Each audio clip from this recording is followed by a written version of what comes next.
Goobana seenaa gootaa gantuu qabsoo Oromoo keessatti.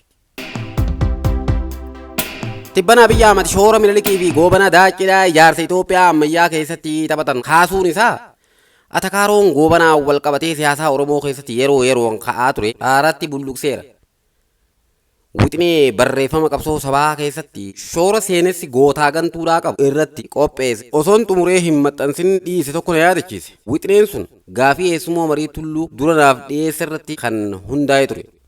Qabsoon uummanni cunqurfame tokko gita bittaa alagaa jalaa bahuudhaaf taasisu martuu seenessa gootaa gantuudhaa qabaachuun dirqama. Akeekni seenessa gootaa gantuu uumuu lammiilee saba sanii biratti gocha sirriitii fi fakkuudhaa adda baasanii hubachiisuun isa sirrii jedhame akka hordofan hamilchiisu. Kun ammoo qabsaa'onni isa goota jedhame akka fakkeenyatti hordofuun aarsaadhaaf of akka qopheessan isa gantuu jibbanii faana isaa hordofuu akka lagatan dandeessisa. Waldura dhaabbannaa mooraa qabsootii fi mooraa diinaa jidduu godhamtutti kan gamas goree busheessuudhaan kan as goree dhaaressuun dhiibbaa xiinsammuu fi hawaasummaadhaa gamas goruu hirdhisuudhaaf seenessa mooraa cunqursitootaa faallessu uumuun kan sirnichi leellisu busheessaa kan inni abaaru leellisuun hawaasni gama keetii ol gamasiin akka hin hawwatamne danqaa uumuudhaaf. Kunneen sababoota ijoo seenessi gootaa gantuu kalaqamuuf yoo ta'u mooraa qabsoo uummata kamiituu keessatti waan hojiirra ooludha. Qabsoon Oromolleen gaafuma dhalaturraa seenessa kana kalaqachuun dirqama ture.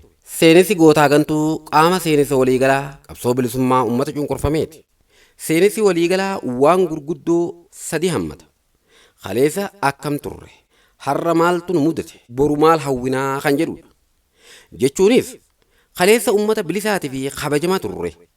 Amma shira alagaatiin cabneeti mirga namummaatii fi abbaa biyyummaa dhabne kan jedhuu fi boru ammoo qabsoo waloo har'a gaggeessinuun guddummaa keenya kaleessaa san caalu deeffannee gonfannaadha.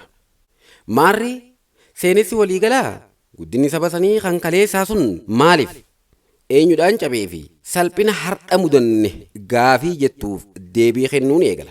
Sababa cabaa saniif jabina alagaa qofa akka sababaatti dhiyeessuun gahaadhaa miti. Shiraa fi laafinni keessoo qaawwa akka barillee akeekuu qaba.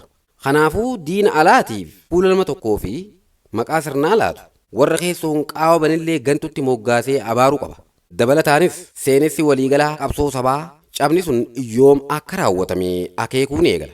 Haaluma kanaan wixineessonni qabsoo Oromoo daangaa bara guddina kaleessaatii fi cabaa har'aa saba Oromoo weerara Minilik akka ta'etti kaayan. Kanarraa ka'uudhaan weeraraa fi cunqursaa humna alagaatiif Minilik fuula taayisan. Warra keessoodhaan qaawwa banan ammoo namoota gaafa Minilik kutaalee biyya Oromiyaa garaagaraatiin wal waraanu gara isaa goran adda baafachuudhaan gantummaa taayisu eegalan. Wanti hubatamuu qabu namoonni booda seenessa gantummaatiif maqaa isaanii sadarkaa qabsoo sabaatti kaafamee balbaluunfame. Qabsoon Oromoo bifa waltayaan eegaluu durattuu gosaa fi qe'ee isaanii keessatti abaaramaa kan turanidha. Gosti yookaan eessumti lafa Minilikiin wal loltee miseensi ishiidhaa gantuu hin ta'in hin jiru. Sadarkaa qabsoo sabaatti namoota maqaadhaan tuqamu keessaa Qadiidaa Wandabee, Tukee Maammee, Alii Galmoo fa'aa eeruu dandeenya. Gabaabumatti goobana daaciin warra gara Minilik goree warra ofiitiin lole keessaa tokko malee qofaa isaatii miti jechumaafi. Namoota lola Minilik waliin godhame keessatti gosa ofii dhiisanii garas goran keessaa goobanni maaliif adda durummaadhaan tuqamaa? Gaafii jettu gaafataa. Sababa lamaatu jiraa ja'a obbo Joowar Mahaammad. Kan duraa gantoota bara sanaa keessatti Minilikiif tumsa ol'aanaa humna Oromoo cabsuu keessatti ammoo balaa hundarra guddaa kan taasisedha ja'a. Dabalataanis mootummaa san keessatti aangoo fi beekamtii ol'aanaa kan argate waan ta'eef. Sababni lammataa ammoo seenessi gootaa gantuudhaa bifa salphatti lammiileef galuun dhiyaachuu waan qabuuf gantoota hedduu tarreessurra tokko yookaan guddicha keessaa fuudhanii akka bakka bu'aatti dhiyeessuun mijataa waan ta'eefidha ja'a.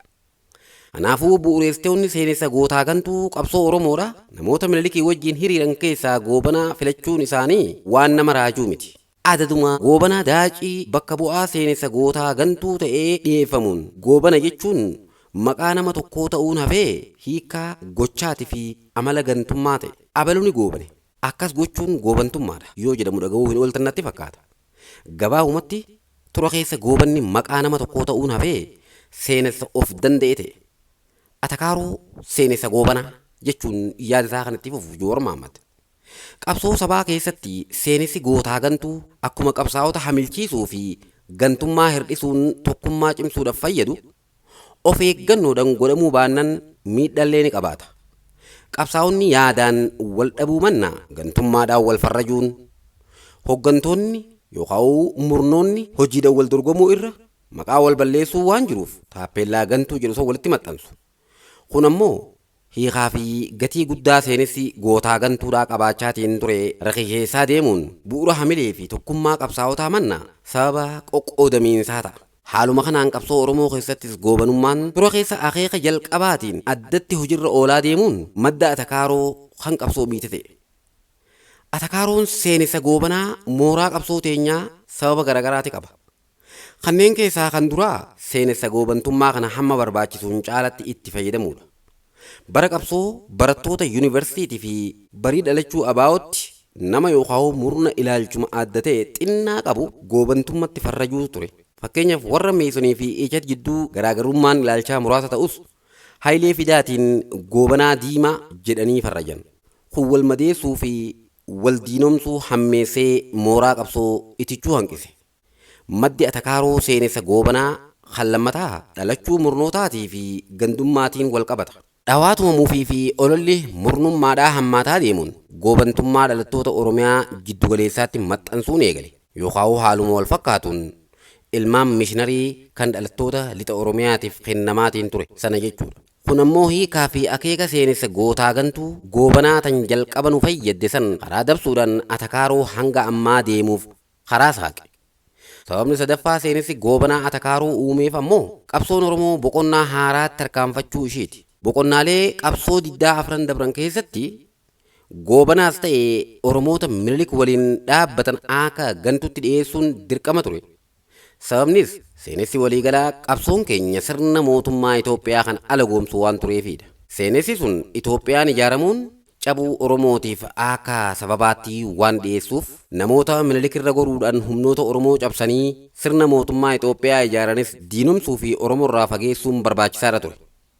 Seenessi Oromoota Minilikis ta'e mootota sanii as waliin turan diinomsuu sun gaafa boqonnaaleen diddaa sun injifannoodhaan goolabamanii aangoon sirna Itoophiyaa san harka keenya gale burjaajidha uume. Itoophiyaa erga dhuunfanne booda alagoomsuu itti fufnee bulchuun hin danda'amu.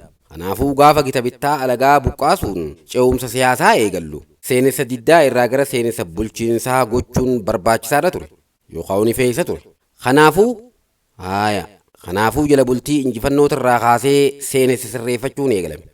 Itoophiyaa haraam godhaa turre san halaal gochuutti ceene.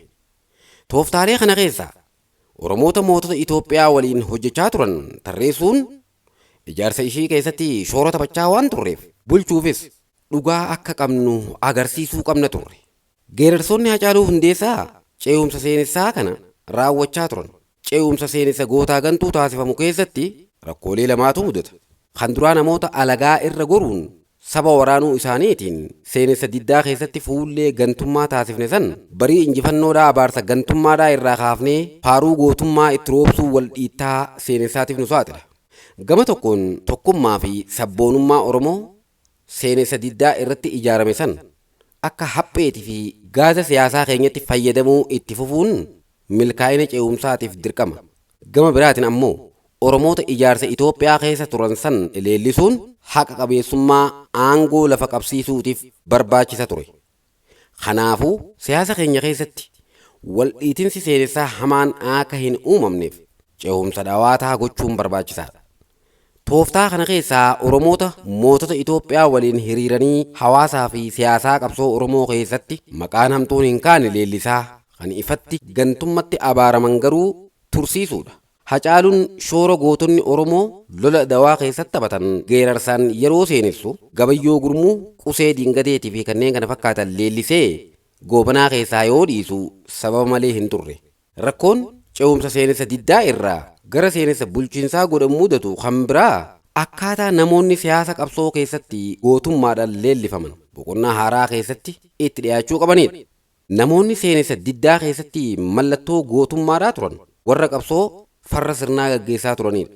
Sirna biyya sanii ammoo goolabbii boqonnaa qabsoo diddaa keessatti aangoo dhuunfanne itti gaafatamummaa tiksuu fudhanneeti jirra. gara tokkoon Oromoota Itoophiyaa ijaaruu keessatti shoora qaban leellisuun sirna san to'achuu fi tiksuudhaaf dhugaa qabna jechaa gama biraatiin ammoo Oromoota sirnichuma san diiguudhaaf falmaatiin turan leellisuun wal dhahiinsa seenessa birootiif nu saaxila sodaa jedhuutu ture.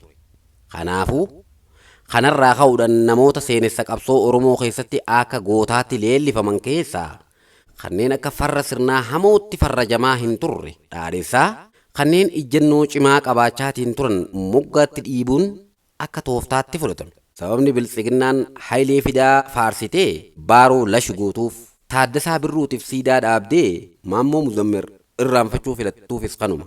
Seenessa mootummaan Itoophiyaa qabsoo Oromoo irratti dhiyeessaa ture keessatti Taaddasaa Birruutii fi Hayilee Fidaa akka waan Maammoo Muzammirii fi baarorra ejjennoo lash jedhu qabuutti kaayamaa waan tureefidha.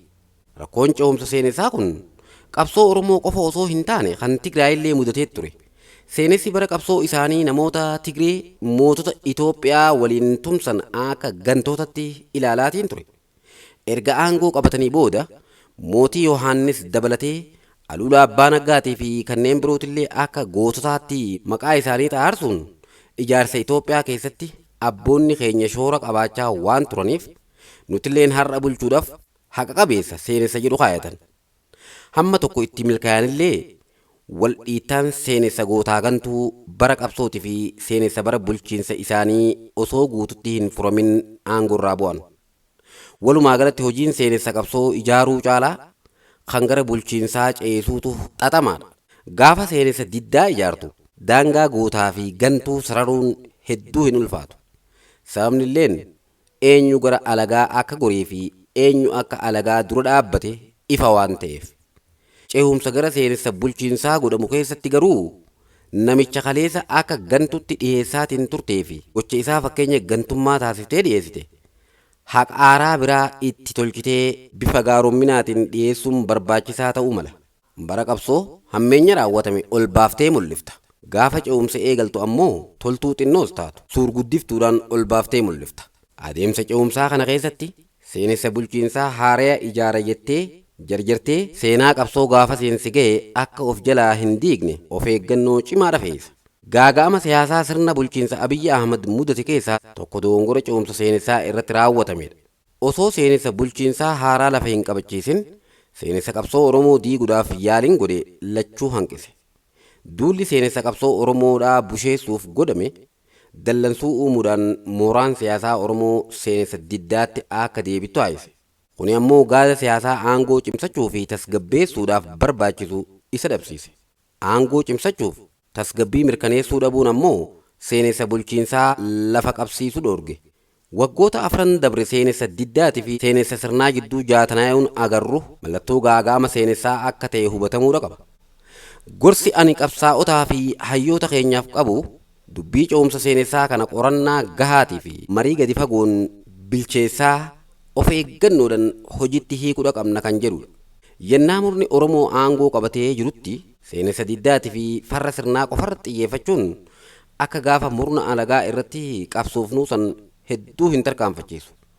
Bifuma wal fakkaatuun aangoo sirnaa dhuunfannee jennee osoo seenessa bulchiinsaa sirritti lafa hin qabsiisin seenessa qabsoo diiguuf yaaluun atakaaroo fi wal dhiitinsa seenessa mooraa Oromoodhaa ofitti dhoosuun humna of buusuudha. Kanaafuu tarsimoo fi raawwiin ce'umsa seenessaa dhawaataan hojiitti hiikamuun barbaachisaadha. Barruu kana keessatti wanni jechuu fedhe seenessa gootaa gantuu goobanaan wal qabatee dhiyaatus of eeggannoodhaan qabuun barbaachisaadha. Sadarkaa amma irra jirrutti seenessa diddaa kan goobanaa abaarus lash godha. Kan isa faarsulleen itti jarjarurraa of qusachuun gaariidha. Akkuma jalqaba barruu kanarratti kaayame qabsoo Oromoo keessatti goobanni seenessa malee nama dhuunfaatii miti. Goobanni namicha dheeraa dhalataa Tuulamaa sanaa miti. Goobanni yaada seenessa gootaa gantuu bu'uureessitoonni seenessa qabsoo Oromoo kalaqanii qabsaa'onni isaan boodaan dhufan sammuu uummataa keessatti haba qaalchanidha. Seenessa san keessatti bara Minilik irraa kaasee hamma Mallasaatti dhaloonni Oromoo mootummoota Itoophiyaa cinaan hiriiranii cunqursaa saba isaanii keessatti hirmaatan cufti goobantoota. Namoota seenessi qabsoo Oromoo goobanoomse kana seenessa bulchiinsaatiif fayyada jennee leellisuu yoo feene haalaa fi bifa diigumsa hin uumneen ta'uu mirkaneeffachuu qabna. Ammaaf kanuman jedha. guyyoota itti aanan barruulee biroo isiniifan maxxansa. Lafa nagayaa bulaa jechuun barreeffama isaa dhimma goobanaa jechuudhaan mata duree seenessa gootaa gantuu jedhee fide goolabe. Waan dhaggeeffataniif galatooma.